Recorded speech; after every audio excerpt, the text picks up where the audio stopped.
This is Michelle Love with Dynamic Change. I hope your day is amazing and you're enjoying all this rain. We had rain, rain last night, and that was very exciting. It was a big storm. You are listening to KPCALP in Petaluma. This is a free range radio TV station, and this show is called Dynamic Change. And my name is Michelle Love. And what I do at this show is I am a certified wellness coach, fitness trainer, self-defense instructor, and I have a degree in psychology. And I utilize this show to break down a lot of emotional experiences we have in life. I break down the psychology, I break down how it can play out in our lives, and I give solutions to it so that we can feel empowered in our life to have new patterns that are really going to heal and empower us in our life and give us emotional kind of relief from wounds that we will often carry from the childhood. So I hope your day is you're finding a way to stay dry and enjoy the rain from the inside.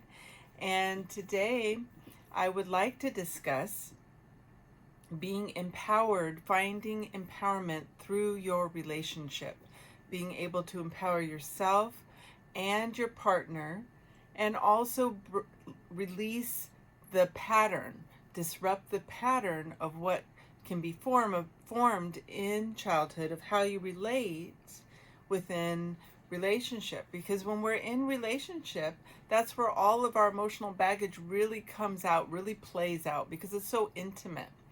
So that emotional intimacy and romantic connection kind of brings out all of the patterns, and they're very subconscious. We're not often aware of these deep levels that we're playing out.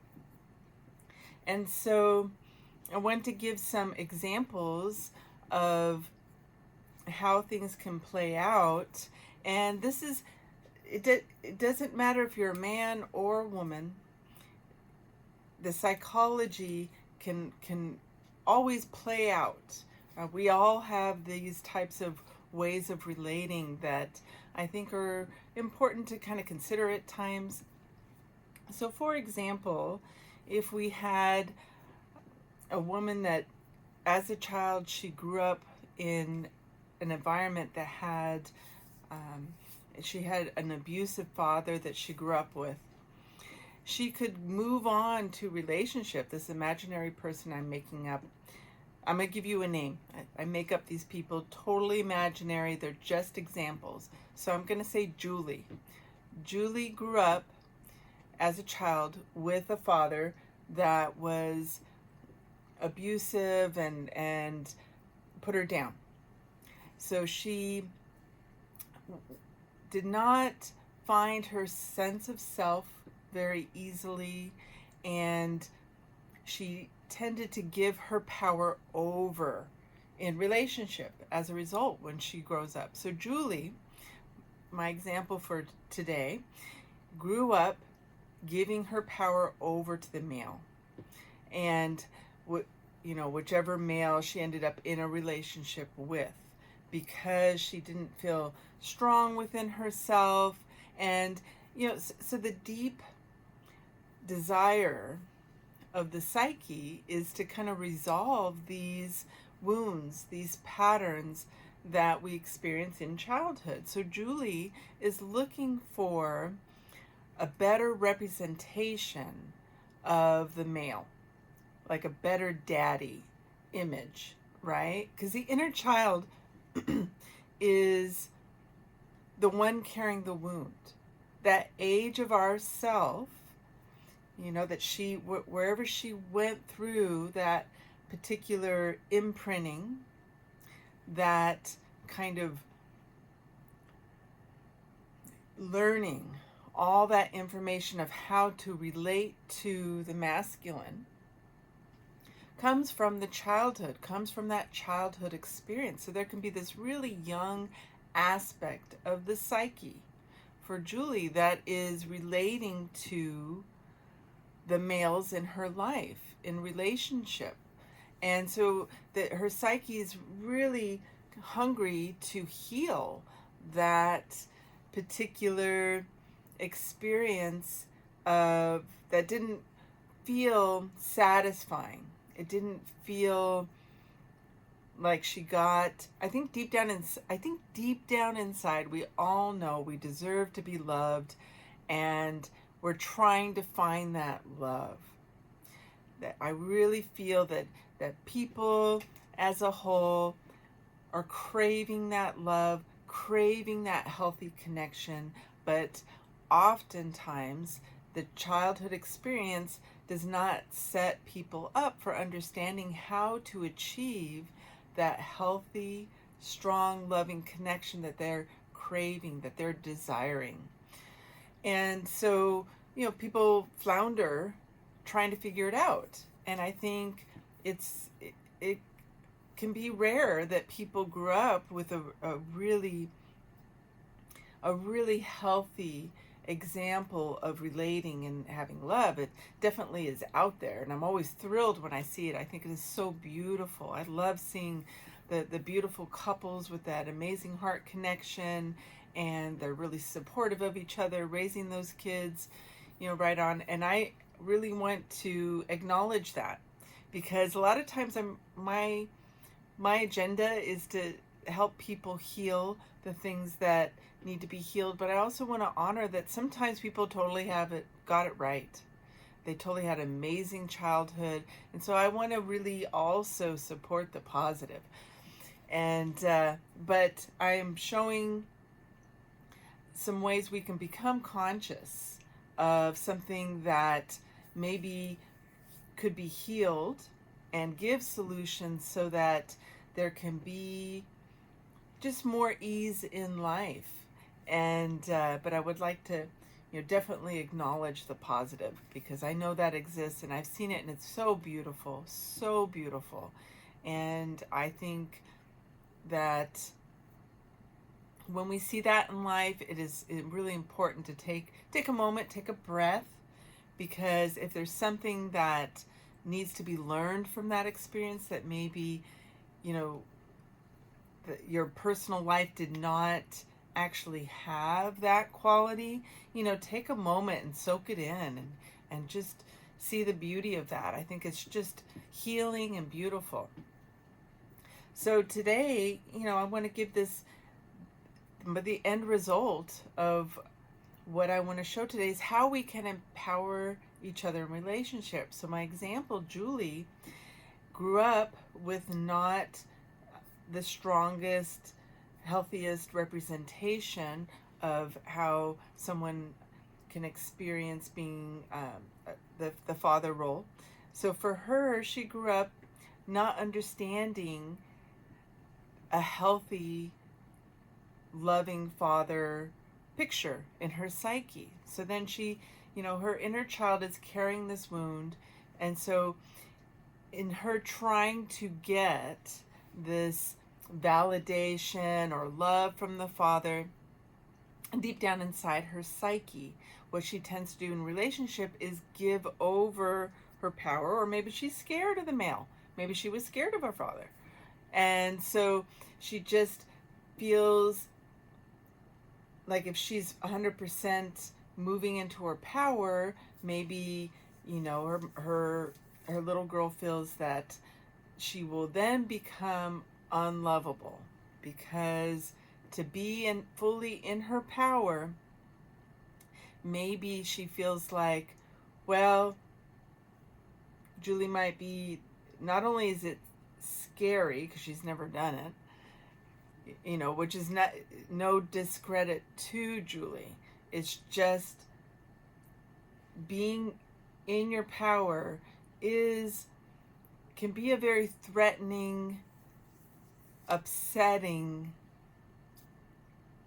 expression to a dysfunctional emotional pattern, the psychological pattern, because a lot of times I think we feel like if I say, if Julie were to say what she wanted, if she were to fully just say what she wanted and, realize that she deserved to be loved and receive good things in an emotional romantic relationship, that maybe that person would be, upset with her for being in her power. It would disrupt the dynamic of the relationship. Maybe she feels like she would be abandoned. She feels like, oh, they just get mad at me, or they wouldn't, like there's almost a self-sacrifice. So I give, give over the power, right? So Julie's thinking, if I give over this power, that makes me emotionally, her inner child feels safer with that dynamic, which is sad. I mean, I hate it when we have those moments where we feel like we have to sacrifice ourselves to receive anything. So there can be this dynamic of sacrificing the self to try to win love. Okay? So there's that kind of dynamic, and so it can go either way. Last week I brushed upon how, a man could end up kind of giving over his power as he grew up too. I think we all have this kind of opening within the way we interact in society. These kind of issues kind of come up at times, and I think they make us really uncomfortable. I think it makes probably Julie, my imaginary person, very uncomfortable, this dynamic, but she doesn't know what else to do, right? And so I want to talk about how can we disrupt this pattern? How can we support our mate to be empowered? How can we support ourselves in healing these childhood wounds and just kind of break out of that pattern? And so what I would like to say is I teach assertiveness training. You can always go to my website, by the way, to find out more information on me. It is dynamicchange.wellness.com. And what I have found in studying psychology, in working with people, doing coaching, and having my goal of empowering people, I think about, well, that's the fastest way to do it. And I think one of the fastest ways to actually really move through emotional wounds and our emotional baggage that we have, an accelerated way to do it is to work on assertiveness. And in a relationship, even if Julie was in a relationship with someone that was toxic and someone that didn't want to work on themselves, and maybe they're even narcissistic, so they're not going to like Julie disrupting the pattern flow of her giving over her power to them. They're not going to like that at all. But even in that type of relationship, it's going to help Julie heal. And when you're in a relationship, if Julie's actually with someone that's emotionally much kinder and open to Julie working on healing herself, then it's really going to help excel Julie. So either scenario, this is going to help be healing for Julie's inner child, for the patterns she imprinted with when she grew up and everything. So working on being assertive. So if Julie has this interaction with her partner where she feels like they're communicating around a particular issue, and maybe it's a money issue. Let's just say it's a money issue, and Julie would prefer to save some amount of the income and put it towards the savings. Maybe they have a joint savings account, and Julie really wants to put the money there because it makes her feel a little more secure. She would just like to have that money set aside for emergencies, if the car breaks down, something unexpected, or if the cat needs to go to the vet and there's a big bill. But she just feels really empowered by just having money set aside for if it's needed. And her, maybe in her relationship, let's say John is her partner's, that's her husband's name, John, this imaginary person I'm making up. And John doesn't agree. He's like, I think, we have plenty of income, and right now we should just use all of that income towards paying off any debt that we have. And because the money flow is flowing so well, he wasn't so concerned about putting the money in the savings as she was.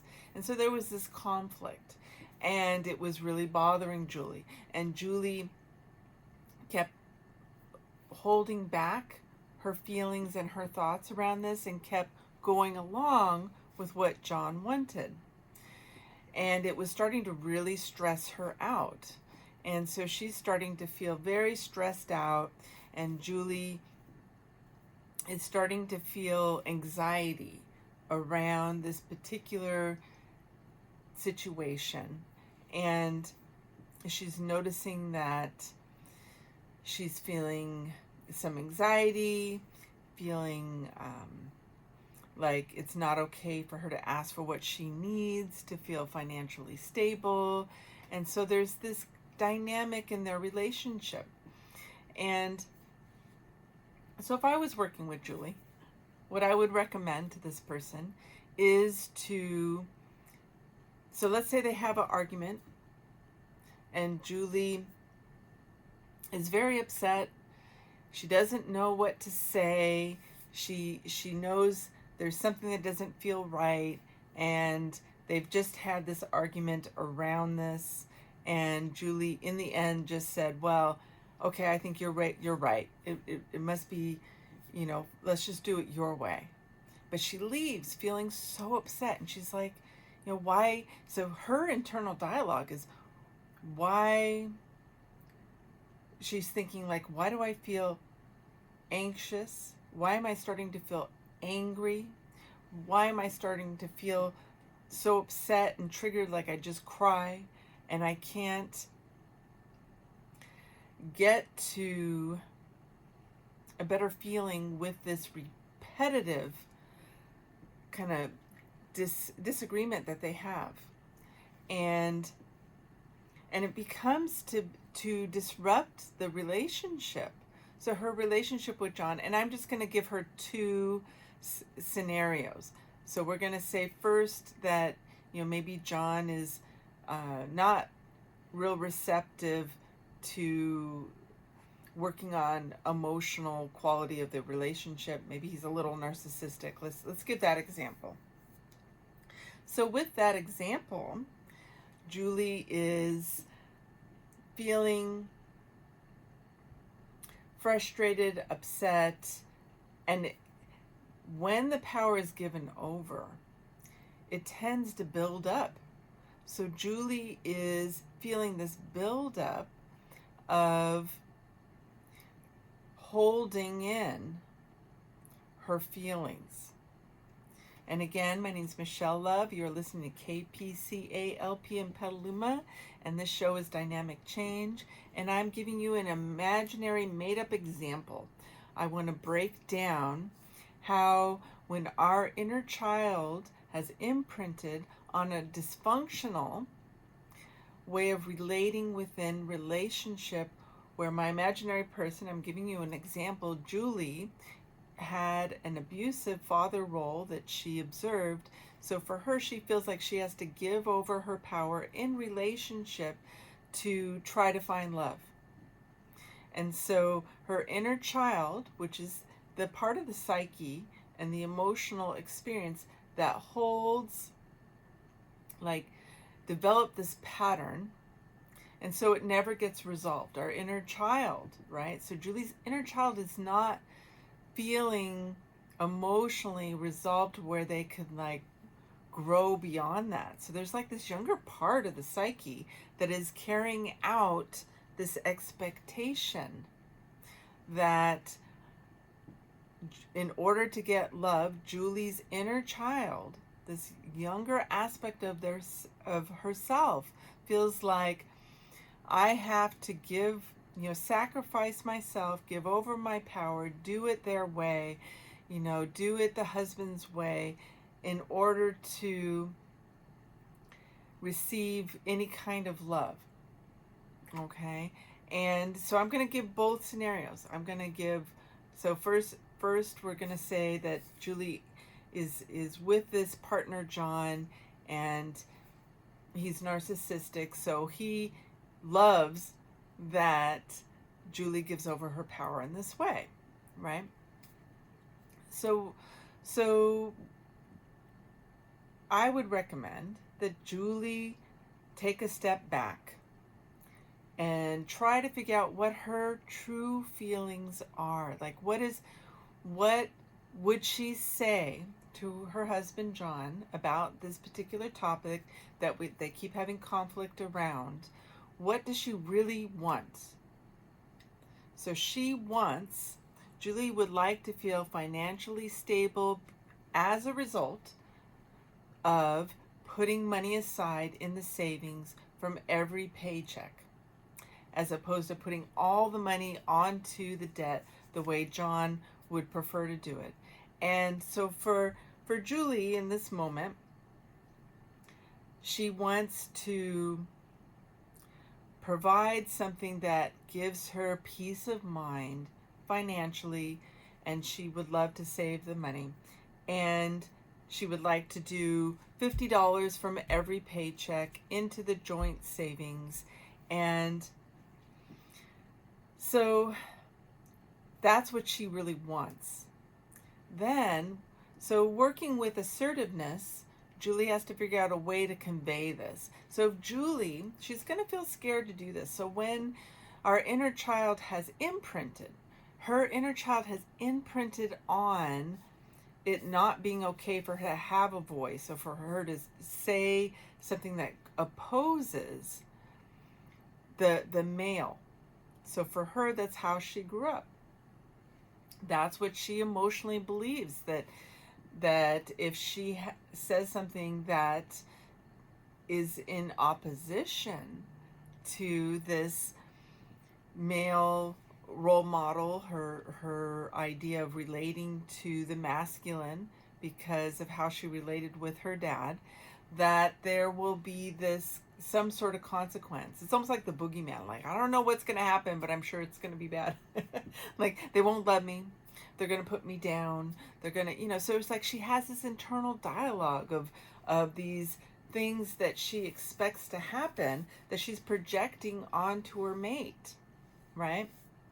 And I'm going to give you two examples. I'm going to give you an example of we're doing the dysfunctional mate, that John has, some of these characteristics that she grew up with the abusive father. And then I'm going to give you an example of her having a wonderful mate that, wants to empower her, and where she gets to deal with a healthy masculine representation, which I think is so lovely. I love that. So I want to give you both. So Julie is working on trying to figure out why she has this anxiety, why this anger and frustration is building up inside of her. And she writes it down. And she says, well, this is what I really want. And I'm going to tell John this, her husband, okay? And so even if Julie's mate, John, her husband, is narcissistic and doesn't want to hear it, just the fact that she says it anyway and ignores his response, because it is the boogeyman. Once we grow up, it's like we have these fears, but it's just fear. And fear is really just an emotion.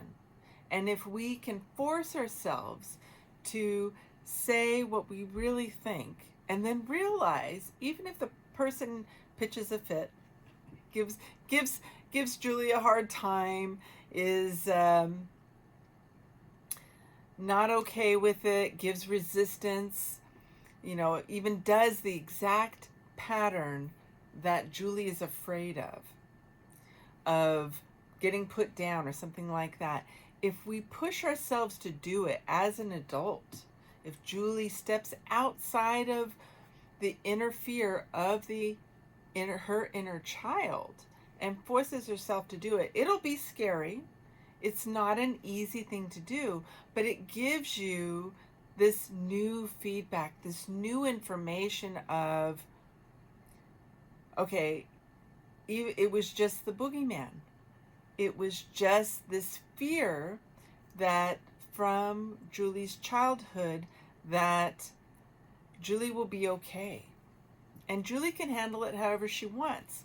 She can, so let's just say Julie pushed herself to do it. Let's say she's working with somebody, a coach or a therapist, and they said, well, let's work on you figuring out what you really want in the situation to have a new outcome. How powerful is that? Because the psyche gets stuck, it's like a record. So the pattern is like a record. We think, oh, the same kind of experience and pattern is always going to come around on this record. It's this repetitive anticipation and belief that the experience is always going to be the same. So Julie's working with this therapist, and they're saying, okay, well, to break this pattern of expectation, that if you disrupt that pattern and just decide to not do that giving over, Julie giving over her power in order to try to find love. If she does it differently, says what she truly wants, now what's going to make it successful for Julie is that Julie cannot care if it upsets John. Julie cannot care if he, if she thinks worst case scenario and says, okay, he could call me a name. He could say, I'm a jerk. He could say that he doesn't think I'm intelligent. Let's just say John is not a nice person, so he may shoot out some really uncomfortable responses that she could buy into, right? When you're dealing with someone toxic, someone narcissistic, they could really throw some yucky stuff out at you. So she'll have to work on it with a therapist to not care and prepare for worst case scenario of they could get really upset, maybe, say some things that are very unkind or kind of hateful. So if Julie kind of role plays with the therapist and lets it go and just says, you know what, I'm so tired of feeling this pain inside that I carry every time I give my power over. This feeling, like this anger that seems to be building, this frustration. And you know what it is? I really want to say this, is Julie's experience, and I think this is really important for people to think about, is there is a saturation, a feeling of saturation that comes with when we have absorbed as much toxicity from whatever it is, whatever pattern that it is, the toxicity of the pain, the toxicity of the depression, the toxicity of the internalizing, the anger that you feel when you are so done with a pattern. And Julie has gotten to that point. So I really want to say that because I want people to think about that. I think there are times when in life where we feel like I can't take anymore. And that is so important. That moment is so important. It's like the straw that broke the camel's back. To really be present with when you need to stop the pattern. So Julie is like, I can't take it anymore. I don't know what's wrong with me. I'm so upset. I'm feeling angry. And this therapist, she is a fantastic therapist. And therapist is like, okay, let's look at this. And in order for Julie to step outside of the pattern, do something new, take that risk, because maybe it ends up in a divorce. Who knows, right? Maybe it ends up in, John's like, I don't want to deal with you anymore, because he wanted a partner that would give over their power to him. Okay, so maybe he's not someone that wants to work on it. So it's a huge risk. So let's say Julie is able to work with a therapist of, okay, no matter what his reaction is, even if he leaves me, even if he, says I'm a terrible person, or, says all these insulting things, I'm going to do it anyway, because I need to do something, because I feel so uncomfortable and too much pain inside. Powerful, right? She does it anyway. So Julie does it anyway. She says what she wants. And she's already decided that she doesn't care how he's going to respond. Now, what I want to focus on is, in relationship, saying what you want. Now, the reason saying what you want is so profound is it takes the energy away from the pattern. When you say what you want, rather than blaming someone, like saying, this is what I want, and this is why I want it, because I know this will make me feel empowered financially, feel safe, feel comfortable, feel at ease. That's why I'm saying it. And she can't care. Julie cannot care if John agrees.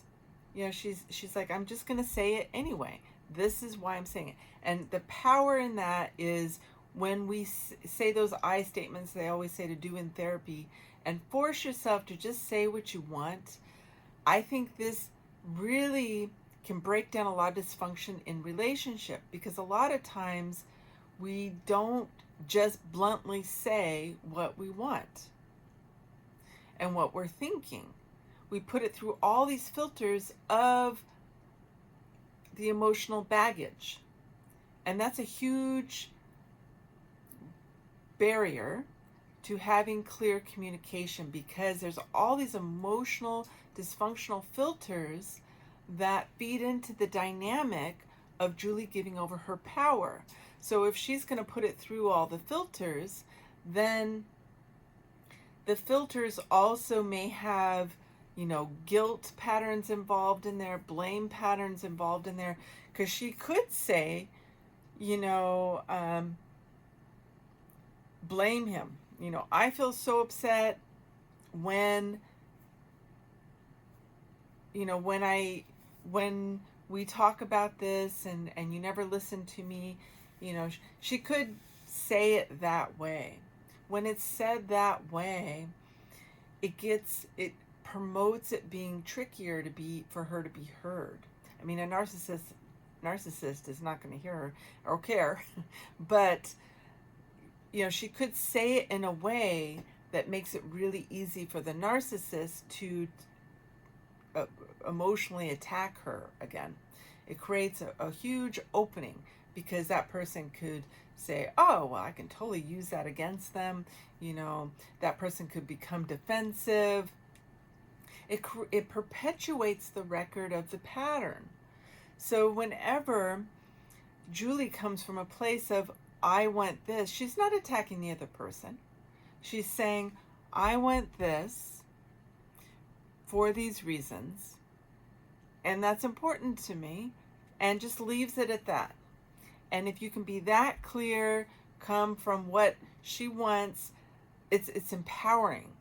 And then, he can respond however he's going to respond. So I'm going to use, that she's married to a narcissist. So John says, you know what? I don't care for how you're talking to me. Years later, this ends up in divorce, because she works on it with this therapist, and Julie realized that she wasn't with someone that really wanted her to be in her power. So that didn't work out. And that's a great ending for Julie, because now she can meet someone new. So now let's say Julie got the divorce because she was really healing that childhood pattern and expectation that she had to give over her power in relationship. And she meets this person, Glenn. Now, Glenn because she's done all this healing on herself, she's attracting a healthier person. And Glenn is this beautiful representation of the male. You know, he has this integrity.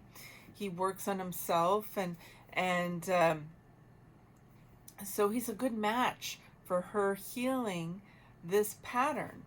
And so when they're dating and everything, and they move in with each other, and she's still healing it.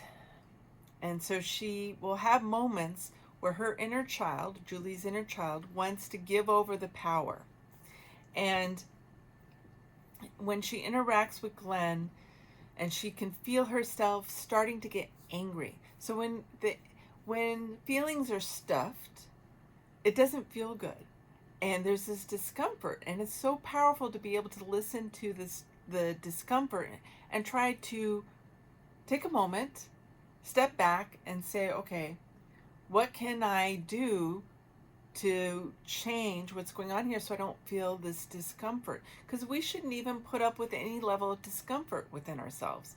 But we get so numb, we get so just desensitized to discomfort, and making that okay. And this is, in my opinion, in working in just being around holistic medicine, my background, and being around the wellness field for over 30 years. Stuffing your feelings is going to cause your health to eventually break down. It's all connected. You can't separate it. Your emotional well-being, your mental well-being, your physical well-being, all of it works together. So when you have any level of discomfort that comes up, you know, try to step back and say something doesn't feel right and look to change it.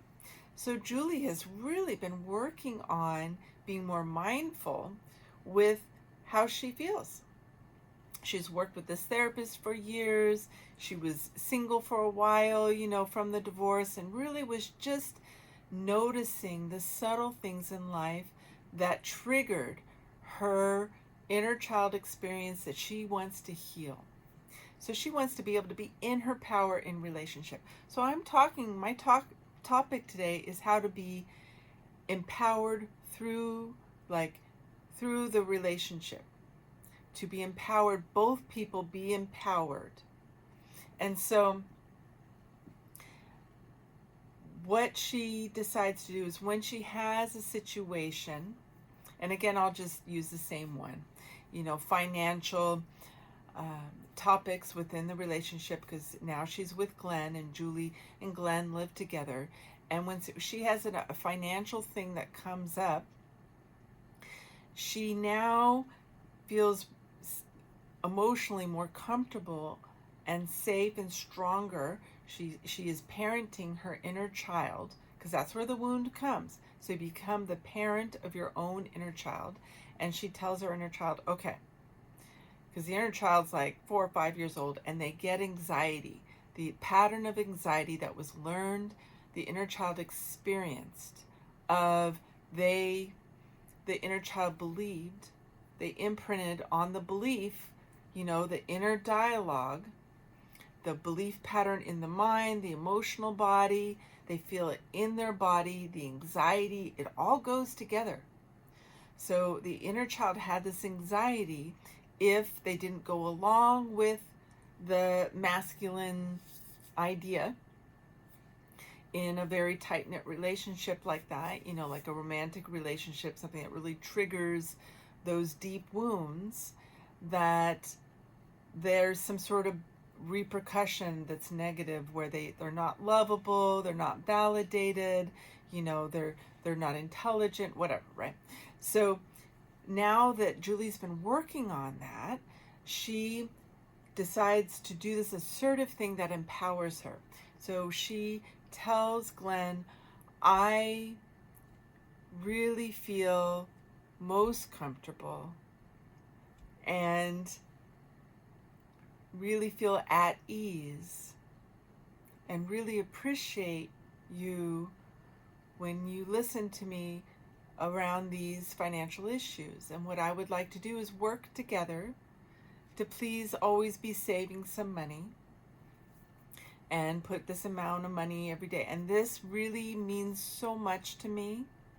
And I'm so grateful that I can talk to you about this and ask for your support. So she's empowered. She's allowing herself to it's this heartfelt, kind of vulnerable, open, beautiful way of saying what she wants. And it's coming from what she wants. It's not tied up into how he's going to respond, anything projected onto him. And she just really feels this safe, emotional safeness to open up and assert what she needs and ask for it, ask for that support, just really come from what she needs. So when she does this with this wonderful man that she's with, Glenn, she is in her power. She is feeling safe enough to do it in a way where she doesn't feel like she has to be angry or guarded or anything. It's beautiful because the heart is open. There's vulnerability, but she's asking for what she needs. That is empowered. So she is empowered to do that. And she also, this is maybe how she's also setting up her mate to be empowered. And can you please, Julie says to Glenn, can you please give me your feedback and your ideas of some really new ideas of how we can create savings or invest in this or do that, and so she's asking him she's opening up the conversation for him to be empowered, him to be supportive, to bring his masculine support and strength to match her beautiful open heart in that moment. And he can match that. And she can appreciate his masculinity. She can appreciate him, being in charge in the world and being her support. And it's just beautiful. And I think that's so beautiful. So how do we match up in our relationships, right? And when she does that, like anytime her and Glenn maybe don't meet eye to eye, where she comes to Glenn and she says, this is what I want, which is her stepping forward in the communication, in the relationship, in this empowered way. And then when she does that in a way where there's no blaming, there's no projecting, there's no saying, you did this, I don't like it when you do this, or what, there's this blame. When you don't do that, when Julie just comes from this strong sharing of what she wants, of her thoughts, of where her brain is at, where she knows that it will really speak to her truth. When she does that, she is empowered. Then that neutral, open communication allows Glenn to feel safe enough if something made him feel vulnerable, to feel open and like they can do this reciprocal, beautiful sharing of maybe, something made him uncomfortable. It's okay when we feel vulnerable. Everyone feels vulnerable at times. I think men it's often projected on the masculine that they always have to be the strong one. And I think there's this beauty in allowing ourselves to be strong and vulnerable and open together. And that allows for more empowerment and more strength. And it is so beautiful to be there for each other and look at how we express empowerment and sharing, kind of the flow of being strong for each other and expressing strength, expressing power together within the relationship. I think that's really a big thing that needs to be healed in society, of how we relate together, how we often give over our power or hold back our power, or, feel, um, or sometimes power is expressed. We think it has to be, because to me this isn't true power, but I think oftentimes power has been presented in our society that anger is part of that. And, true power, in my opinion, is like a calm power. It's being grounded and centered within yourself. But to get to that place of feeling power, we have to not care how we're perceived, for one thing. And if people like us, we can't be caught up in how people are going to feel about it. We can only work on being the best person we can, and to know that with power comes responsibility, and so we're not abusing power, but really power is a good thing when it's done with a heart connection, and our intention is to really just speak from what we know we need to speak our truth. So when truth is combined with power, and the heart is part of that filter, how powerful is that? The heart is so powerful. And I think often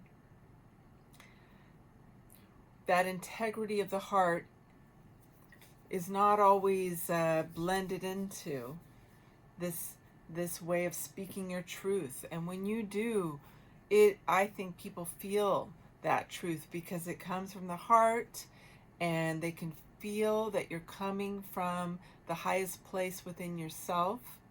And it's powerful, really powerful expression. So all I want to say is, for having empowerment for everyone involved within a partnership, a romantic relationship, whoever we're connecting with, has everything to do with expressing from your own truth. And really, for Julie, when she did that, not only was she healing her pattern from her childhood of any anxiety, of that oversaturation that she had gotten, of she couldn't stuff her feelings for one more moment. Listen to that. Listen to those feelings. What Julie did was so profound, because she healed that saturation, that moment of, because if Julie didn't heal it, it makes Julie look like kind of a mess later. Because if you ignore that numbness, that you couldn't take one more thing, what happens is eventually you kind of blow. You blow socket, and it's messy. And then people think, it's like the nervous breakdown. People think there's something wrong with you. I think this is a really common thing, that people get to that point where they're like, I'm just gonna, have a complete meltdown. And who wants to get to that point? It's stoppable. But we have to look at what is really upsetting us and find ways to be assertive. This is, I promise you, a shortcut to healing really deep patterns. If you can force yourself, even if it's scary, to practice this all the time. I just gave the example for Julie to practice it in relationship, but you can practice this with your best friends, with people you trust. Maybe you have a sibling you're really tight with, your best friend, just work on, and you can even ask their permission. Can I practice this with you? Saying what I really think, what I really feel, in small ways, to develop the muscle. And then it becomes easier and easier and easier. But in relationships, especially if you have, the gift of having such a emotionally together partner in relationship, it is a huge gift. Wow. Practice it with them. Say, can we work on this together? So beautiful. So anyway, I love to see these openings in life where there has been so much healing that you can practice this if this is something that needed to be healed, that wasn't an experience that Julie grew up with. You know, sometimes people grow up with these, beautiful fathers and mothers, and there's so much love, and even if it's not perfect, you get these beautiful examples. And those exist, and I really respect that. I think it's just a treasure. But if not, this is how we can work on healing that so we can become the reflection of this healthy pattern for the generations to come. Right? Because a lot of times we need to learn and heal and find a way to emulate a better pattern. So every generation is healing more and more, because even if we don't end up having kids, it's going to reflect in our relating to everybody. This is what gets felt and seen and experienced in society, in our community, to continually perpetuate a better path, a better expression of the self that is more empowered, that causes this experience of healing as it ripples out. So I appreciate you listening to those concepts. And again, my name is Michelle Love. This show is Dynamic Change. And today I talked about a way to facilitate empowerment in your romantic relationship, through relationship, to empower both people and break childhood patterns that did not involve being empowered. They involved giving over your power. So every week I do this show. It's called Dynamic Change here on KPCALP in Petaluma, and every Wednesday at 11 o'clock. And you can always go to my website, dynamicchangewellness.com, to see the different types of wellness services I provide for people, wellness coaching, and various things that I like to do. And I upload the shows every week to my YouTube station, Michelle Love with Dynamic Change and Wellness. And so every show I've ever done here at KPCA is there.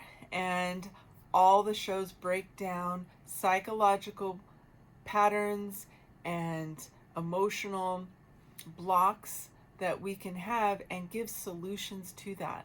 Gives you examples of how you can recognize something that might be difficult for you, and gives you a new action, a new way to handle it, so you can move forward and find help and support and have more wellness and happiness in your life. So I want to share with you now one of the shows we have here at the station, and this one is called Reggae Radio, and it is on Fridays from 7 p.m. to 9 p.m. and it's hosted by, I love this name, Zorro Drux. That is a fantastic name, Zorro Drux. So much fun. Zorro, with his 20 plus years as a DJ, brings his love and knowledge of reggae music to Reggae Radio every Friday from 7 to 9 p.m. with a focus on Jamaican-style reggae music.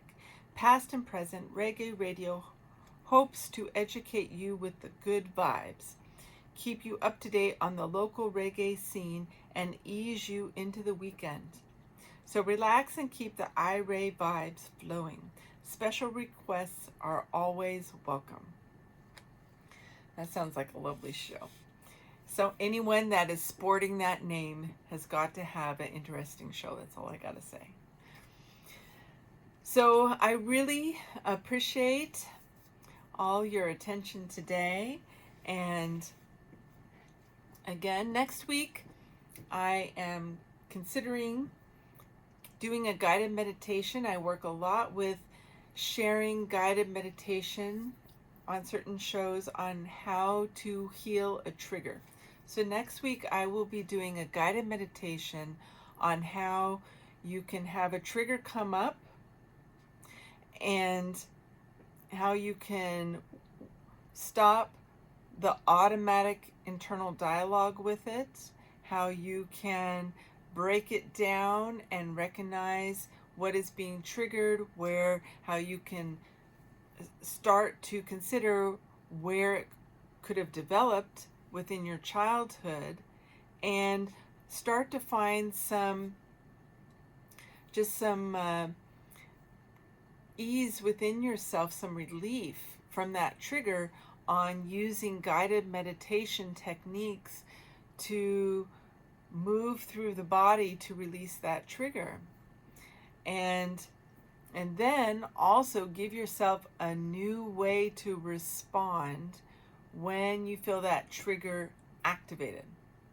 So meditation is very powerful. The therapists use it more and more and more. They have different things that they call it.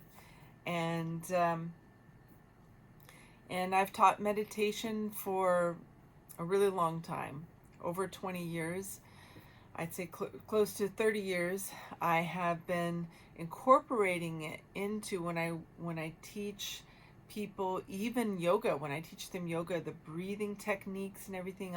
I tend to end with guided meditations with the type of classes I teach and everything, because what it does is the mind, when we get into a meditative state, is regulating not only our body and quieting our mind, but it puts you into a place that reaches the subconscious. Anytime you are doing moving meditation, even just deep breathing, it allows you to bring connection. It allows you to connect with the subconscious, with our emotional baggage, where the emotions live in our body. And it's going to help regulate your internal process. And so meditation is so powerful. And I know that people are like, when I sit down, I meditate, my mind won't stop, and it just seems, like I don't get anywhere. And I think that's really valid. I think meditation is really quite challenging. That's why I teach so much moving meditation. So I want to talk about how important it is to, Tai Chi, Qigong. Qigong is spelled Qi and then Gong. Qigong or Qigong, however you want to pronounce it, but it is a simpler type of movement. It's similar to Tai Chi, but even more simple. The pattern, very powerful. That's really powerful. You can even do like deep breathing as you walk, and just making the walk your meditation, breathing in really deep. So before we end today, I just want to do some deep breathing with you, and have you think about, where would you want to do a guided meditation in your life? Do you want to just sit in the chair like right now, we'll do it together? Or do you want to think of maybe when I go for a walk in my garden, or when I'm gardening, or when I walk the dog, make it into a meditative experience. So do this with me now. You can sit down, relax, put your palms up on your legs. We're going to take 10 deep breaths to finish this show today. So breathing in through the nose, holding it, and when you exhale, exhale through a straw. Breathing in, holding the breath for 5 counts. Then exhale. Third breath. Hold. Exhale through a straw. Again, inhale. Holding that breath, thinking about a time in your life where you could start doing just a little meditative breathing while you do something. Walking the dog. Exhale. Inhale. Hold. And exhale.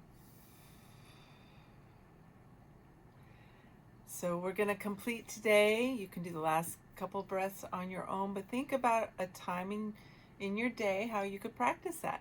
Thank you for tuning in. This is Michelle Love with Dynamic Change Wellness. Goodbye.